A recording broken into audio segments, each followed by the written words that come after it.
Now, if we go back and look at the generated code, we can see that there are some some hard-coded values still. For instance, a key tip and the SuperTip.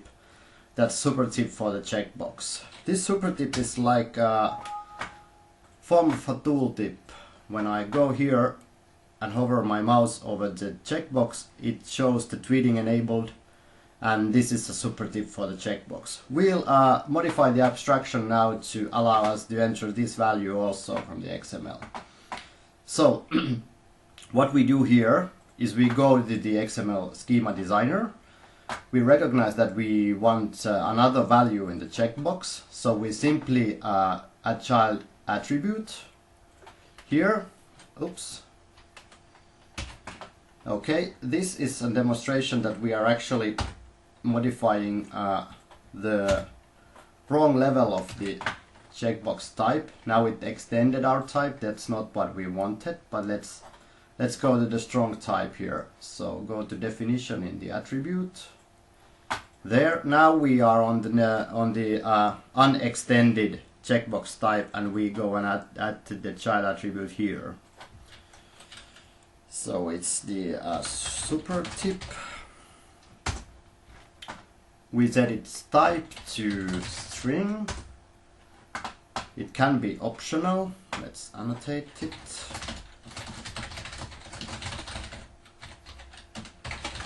SuperTip, kind of a tooltip of the checkbox. There we go. We are done with the schema now. Then we can go, we run the schema's custom tool to get the IntelliSense updated on the T4 template. Then we go to the add-in base.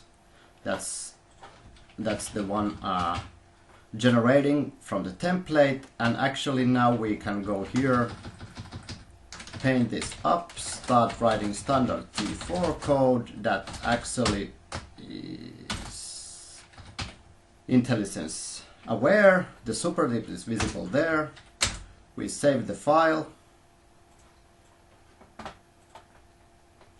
Oh, an expression block evaluated as null. Okay, so it didn't like our schema as is. We allow a default value of empty, so we ensure that it's never a null. We could have the null check also here on the T4. We rerun the custom tool to update the IntelliSense and the serialization.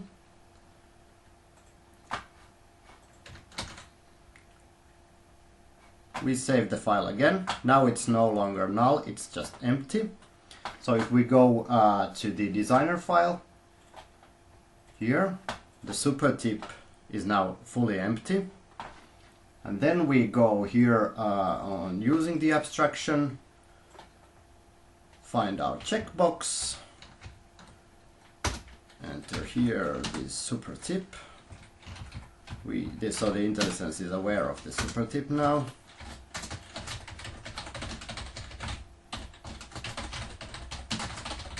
SuperTip EP, transform all the templates,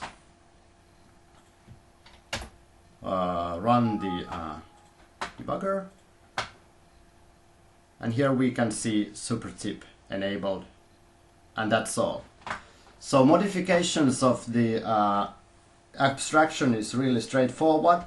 If you want to change the actual architecture, you go and change the abstraction schema, but most of the time it's tweaking of the generators or both, that you modify the abstraction first, the architectural modification, and then modify the generators to support it. So that's all of modifying existing abstraction.